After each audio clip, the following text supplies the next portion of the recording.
What is up guys, welcome back to another Geekawatt video, and in today's video I'm going to be taking you over an insane $800 gaming PC build for 2019. Capable of 1440p gaming without breaking the bank. Let's dive straight into it.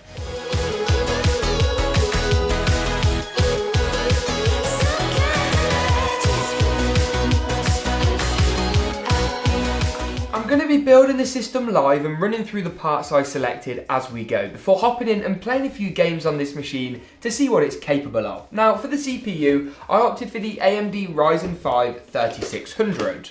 This is of course one of AMD's brand new CPUs, and with 6 cores and 12 threads with a base clock speed of 3.6 and boost of 4.2 GHz, it ticks all the necessary boxes. Talking of ticking all the necessary boxes, I'm going to be installing it into this, which is the B450 Pro VDH Max from MSI. Now, contrary to popular belief, you do actually have to get a motherboard with a BIOS that supports these 3rd gen Ryzen CPUs. This Max lineup from MSI come pre-installed with the latest BIOS version, and I'll link this board in the description below. This board's got a couple of really helpful features, which includes 4 RAM DIMM slots, an M.2 slot, and a PCIe Gen 3 slot for some good future-proofing. Next up, we're going to install our CPU cooler, and I actually opted to stick with the stock cooler. Something like the Cooler Master Hyper 212 RGB Black Edition is a great choice, but in all honesty, the included stock cooler is fantastic, and this power efficient 65 watt chip is going to be just fine. As you can see here, this cooler comes pre-applied with some thermal paste, which is really handy, and it's a simple case of rather noisily screwing in the cooler to the included motherboard backplate.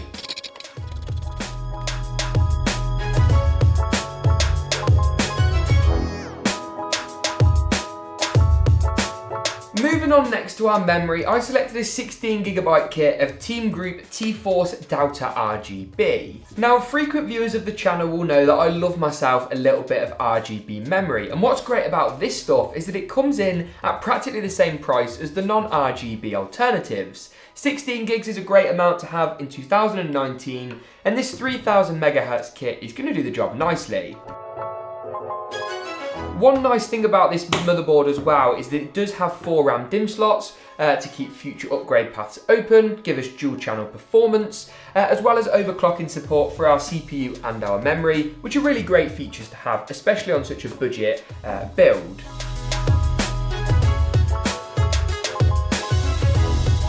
Now, with our motherboard assembly, as it's called, all nicely up to speed and looking pretty fantastic actually, it's time to move it into the case. For the chassis, I selected the Cooler Master NR400. In short, it's got loads of ventilation, a lovely tempered glass side panel, and a power supply shield, which are all features of higher end cases. Yet this goes for around $60, though links for everything for different regions and retailers will be in the description below.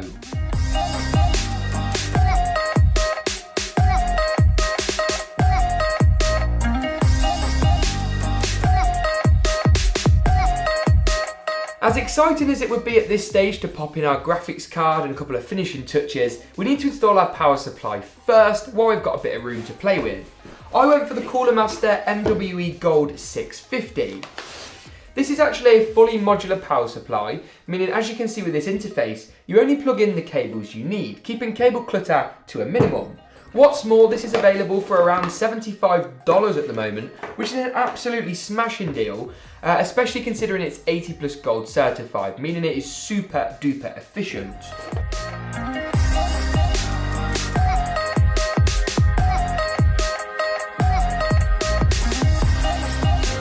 Now's also going to be a great time to install these like front panel connections and USB. You will need to consult the motherboard manual for exactly where these go, as it varies on a motherboard to motherboard basis.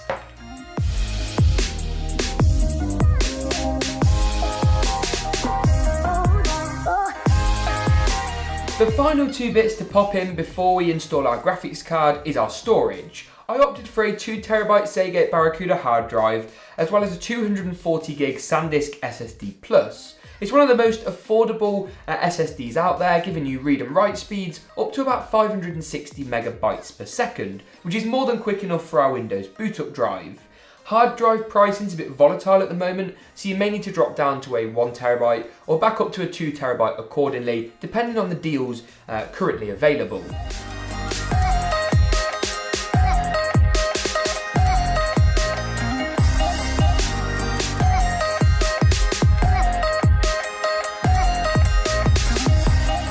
With all our components installed, the last real thing to install is our graphics card. This is the RX 590 and this particular card comes from PowerColor. At around $220 it's reasonably priced and beats out anything from Intel in this price range. You'll see more of its performance in the benchmarks in a moment's time, but this thing is pretty impressive, so let's pop it in.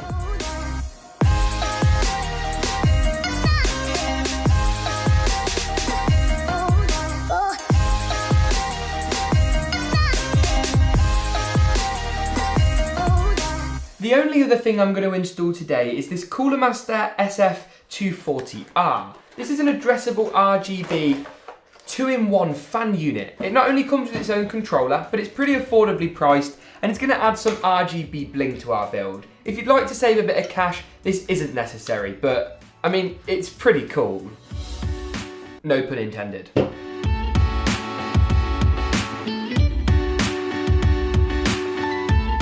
With our final component now installed, and boy does this system look good, all that's left to do now is tidy up some of our cables before installing some games here to see exactly how it performs. But first, a message from today's video sponsor. Securing your internet access can be as cheap as a single cup of coffee a month. With over 5,000 servers in 60 countries, NordVPN has you covered. What's more, their servers are recommended by Speedtest, yes, that Speedtest, and even work in countries like China and the UAE. Want to watch UK Netflix shows in the US and vice versa? Of course you do. NordVPN has you covered. What's more, it may even solve some of the issues around that horrible Article 13. With double data encryption for increased anonymity and no data login whatsoever, it's super secure. And if you're feeling really cool, you can even pay for it with Bitcoin. They also take PayPal and all major credit cards. Head to nordvpn.org/geekawatt and use coupon code GEEKAWATT for a 3-year plan with the first month absolutely free. Secure your internet access today, not tomorrow, today,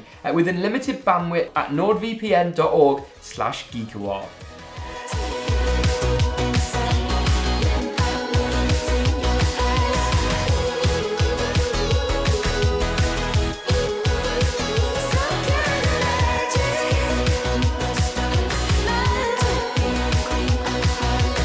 Alright then, so I guess all that's left to do now is hop in and play a few games on this machine to see exactly how it performs. I am cheating slightly because I'm using an Xbox controller, so please don't bully me in the comments section below.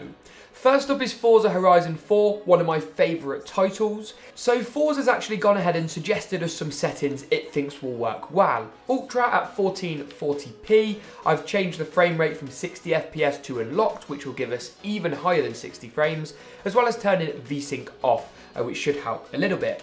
If we hit save on those settings, let's actually jump in and see how it looks. So first impression straight off the bat is that the game looks fantastic. We're hovering around about 70 frames per second, and Forza Horizon 4 is really good at sort of estimating the best settings to pick. And me turning like VSync off and stuff is going to really help as well. The wrap on the car is giving us a really good kind of indication of reflections and stuff, and I've got to say it looks pretty realistic. I think Forza Horizon 4 would be a really good candidate for ray tracing. I mean, of course, this is an AMD system, and the game doesn't support it, so it is off the cards. But given how much water and stuff there is in the British-based game rather than like the Australian Forza Horizon 3, it could work really well. I feel like if I had like an Audi TT, Audi R8, I would probably get it wrapped that garishly. I'd be that guy in the car park, everyone's going, what on earth has he done? Right, start. Here we go. It looks pretty cool though, I mean, or straight through the gap. No, come on. Oh, come on. Yes. Dun. Yes, come on, there's fourth. There's third. There's second. There's first. Yes, go on. Brake. Don't cock it up now. Come on. Ooh, the mud is not helping me here. I mean, while I'm sort of semi-concentrating on racing, now's a really good time to plug my Instagram, or my 2 Instagrams. There's a tech one and a personal one. Please feel free to follow both. I need the followers. No, in all seriousness, the tech Instagram has been popping off recently. Like 20k views on some of the videos and stuff on there. Trying to post twice a day. Trying being the key word there, but yeah, go and check it out. I'll link them both in the description below. I think we get the gist there with Forza Horizon 4, so next up is the mandatory GTA 5 benchmark test. Yeah. In terms of settings here, we've gone for 1440p, high settings across the board, with our population density and scalings and stuff on the middle of the bar. This is going to provide a happy medium between realism but also frame rate. I mean, you can see already 93, 94, 90 frames a second. Wow. I mean, I've said this before and I'll say it again. With something like a 2080 Ti, it's easy to be blown away because that's the whole point of the card. But with something like this RX 590 that's like $220, I believe, for latest pricing, see the links in the description below for different regions and retailers, you get the gist. But here, this gaming experience, and I'm looking at it on a 4K sort of 45-inch TV, looks incredible. You're seeing in excess of 100 FPS during the daytime scenes, dropping in the nighttime to around that 85 to 95 mark, depending on, of course, the amount of reflections and that kind of thing. I said it in Forza Horizon 4, but GTA 5 is another game that springs to mind where ray tracing would look great, especially in this scene to make that water and waterfall a bit more realistic. While that frame rate of 95, 100 FPS in GTA 5 here is impressive, what is more impressive to me is that it's achieving that at high visual settings. You could get 100 FPS in GTA 5 on a GTX 1050 Ti if you wanted, but it would look crap. It's all about having those high settings with a decent frame rate, and that's the combo you're looking for. Because really, when sort of Microsoft and Sony bring out their next generation consoles, so PS3 to PS4, PS4 to PS4 Pro, PS4 Pro to PS5, it isn't actually the frame rate that changes across those. That kind of stays the same. It's actually the realism and the visual fidelity that gets better and better. The frame rate on a console stays around 40, 45, 50 FPS, depending of course on the title. The next game on the list here is CSGO. We've gone for 1440p. It is faded out, but that's because the game is running at the system's resolution of 1440p and everything else on automatic. So we've got basically high on pretty much everything. Dun, dun, dun, dun, dun, dun, dun. I mean, once again, I don't want to be, too proud of my handiwork here, but the game looks fantastic. I died. Right, we'll try this one again with 5-0 down. I've not got some good bots with me this time, I'll tell you that much. I mean, on a positive side, we are at like 200 and something frames per second quite consistently. So the actual gaming portion of this machine is doing really well. The game are not quite not quite so much. Siri, stop activating. No. No, you don't. Get out of here. I want that. Yes, please. Go on. Get out of here. Get out of here. Where's my teammates gone? Stop running away. I mean, look at I didn't realise the graphics on CSGO could actually look. So, I mean, I'm not saying it's half as realistic as like GTA 5 or Forza Horizon 4 or like Call of Duty Black Ops 4 or whatever, but I mean, even still, it looks great. And with that being said, I think that pretty much concludes the gaming benchmarks in today's video at least. If you enjoyed today's video, you know what to do. A big old like rating, get subscribed and ding dong the notification bell so you never miss another video. Hit me up on Twitter, it's at GeekOhWhat, Instagram, it's also at GeekOhWhat. Thank you very much for watching, and as always, we'll see you in the next GeekOhWhat video.